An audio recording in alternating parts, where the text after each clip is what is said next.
প্রতিটা রূহ, প্রতিটা মানুষ মালাকুল মাউতকে দেখতে পায়। আপনিও দেখবেন, আমিও দেখব। মুমিনদের কাছে এসে মালাকুল মাউত একজন যুবকের বেশে সাদা ধবধবে জুব্বা পরে সুগন্ধি মেখে মুমূর্ষু ব্যক্তির শিয়রে বসে বলে, ইয়া আইয়াতুহান নাফসুল মুতমাইন্না, হে প্রশান্ত আত্মা, উখরুজি ইলা মাগফিরাতিল্লাহি ওয়া রিদওয়ানি, আল্লাহর ক্ষমা আর দয়ার দিকে বের হয়ে আসো। বলা মাত্রই মুমিনের আত্মাটা স্মুথলি বের হয়ে আসে। কাফান মিন আকফানিল জান্নাহ, হানুত মিন হানুতিল জান্নাহ, জান্নাত থেকে আনা সুগন্ধি কাফনের মধ্যে পেঁচিয়ে তিনি রূহটাকে নিয়ে আইলিনে চলে যায়। সরাসরি দেখে মালাকুল মাউতকে। আর যারা ইসলাম বিরোধী, কোরআন বিরোধী, তাদের সামনে এসে মালাকুল মাউত ত্রাস সৃষ্টি করে আগে। ধমক!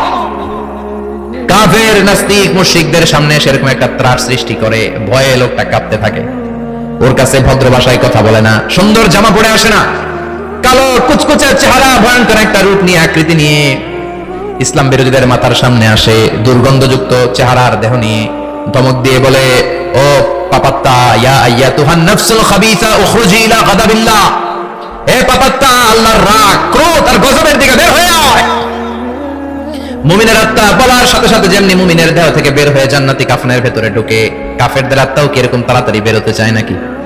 কাফেরদের আত্মা বেরোতে চায় না, ডানে দৌড়, বায়ে দৌড়, সামনে দৌড়, পেছনে দৌড়, দৌড়াদৌড়ি করে। মালাকুল মাউত এটাকে টেনে হিচড়ে, একটা জীবিত ছাগলকে জবাই না করে তার চামড়া উল্টার দিকে টেনে হিচড়ে বের করলে ছাগলটা যত কষ্ট পায়, এর চেয়ে কমসে কম 70 গুণ বেশি কষ্ট দিয়ে কাফের, মুশরিক আর গাদ্দারদের রূহ কবজ করা হয়। আল্লাহ এই পরিস্থিতি থেকে তুমি আমাদের বাঁচাও। মুমিনদের রূহ যেমনি কবজ হয়, ওইভাবে রূহ কবজের ব্যবস্থা করে দিও। তার মানে বিমান দুর্ঘটনায় হোক, কিংবা লঞ্চ ডুবিতে হোক, কিংবা আগুনে পড়ে হোক, কিংবা আত্মঘাতী হামলায় হোক, যে যেখানেই মারা যায়, কবরের 3টা প্রশ্ন তার জন্য আছে না নাই? ইসলাম বিরোধীদের জন্য প্রশ্ন 3টা, আপনারা যারা মুমিন তাদের জন্য 4টা, আপনাদের জন্য একটা বেশি। আলহামদুলিল্লাহ। কোন কবরে এসে প্রথম প্রশ্ন করবে মুনকার নাকির যখন চলে আসবে, 40 কদম যখন আত্মীয় স্বজনরা লাশটাকে কবরের মধ্যে দিয়ে 40 কদম চলে যায়, তখনই ফেরেশতা চলে আসে। আহা, শেষ, সব শেষ। এসে পরীক্ষা শুরু। মার রব্বুক, তোর রবের নাম কি? চিল্লায় বলেন, আমাদের রবের নাম কি? আমরা বলবো রব্বি আল্লাহ, আল্লাহ আমারে রব। দমে দমে তনু মনে তারি অনুভব, পড়েন, আল্লাহ আমারে রব। তোমার দুনিয়াতে আমি যেদিকে তাকাই, অথই নিয়ামতে ডুবে আছি সবাই। পাখপাখালির গানে শুনি তাসবিহ কল রব, তাসবিহ কল রব, আল্লাহ আমারে রব। প্রথম প্রশ্ন, তোমার রব কে? আমরা বলবো আমাদের রব আল্লাহ। দ্বিতীয় প্রশ্ন, ওমা দীনুক, তোমার ধর্মের নাম কি? আমরা কি বলবো? তৃতীয় প্রশ্ন, বিশ্বনবীর চেহারা দেখিয়ে বলা হবে, আতারিফু হাযার রাজুল, এই লোকটারে চিনো নাকি? আমরা বলবো চিনি, আমাদের প্রাণের নবী, ঠিক কি না? দু জাহানের বাদশা তুমি, প্যারা নবী সাল্লে আলা, চাঁদের চেয়ে সুন্দর তুমি, নবী আমার কামলিওয়ালা, ঠিক কি না? 3টা প্রশ্নের যথাযথ উত্তর যখন দিয়ে দিলেন, আপনার জন্য অতিরিক্ত আরেকটা প্রশ্ন করা হবে। কেমনে জানলা? 3টা প্রশ্নের উত্তর তুমি কেমনে বললা? আল্লাহ তোমার রব, ইসলাম তোমার ধর্ম, এই লোকটা বিশ্বনবী কেমনে চিনলা? আপনাকে তখন বলতে হবে, আমি কোরআন থেকে শিখেছি, আমি হাদিস থেকে শিখেছি, আমি ইসলাম জেনে বুঝে মেনেছি, আমি আন্দাজে কোথাও ঘুরি নাই। চিল্লা এখন ঠিক কিনা? আপনাকে বলতে হবে। এজন্য শিখতে হবে, প্রতিনিয়ত ইসলাম সম্পর্কে জানতে হবে, আখের গোছাতে হবে, জীবনটাকে আলোকিত করতে হবে। চিল্লায় বলেন ঠিক কিনা?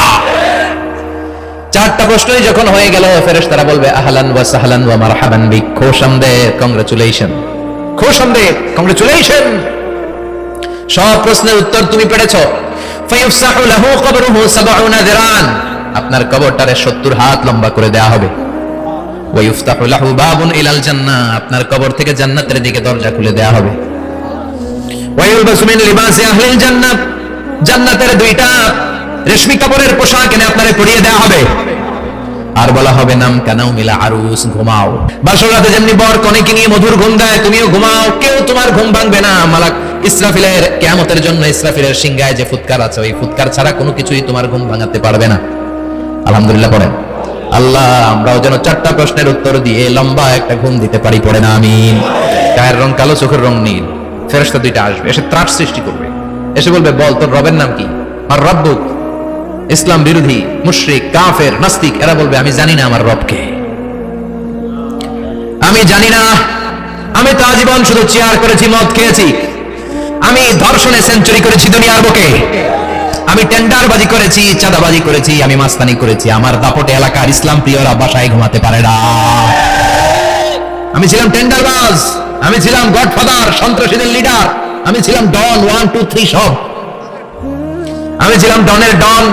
আবার প্রশ্ন করা হবে, ওমা দীনুক, তোর ধর্মের নাম কি? বলবে লা আদরি, আমার কোনো ধর্ম নাই, আমার কোনো ধর্ম নাই, আমি শুধু মৌজ মাস্তিতে ছিলাম, আমি আনন্দ ফুর্তি করেছি, ইসলাম নিয়ে আমার মাথা ব্যথা ছিল না। আজীবন ইসলামরে আমি বাস দিয়েছি, চিল্লায় বলেন ঠিক কিনা?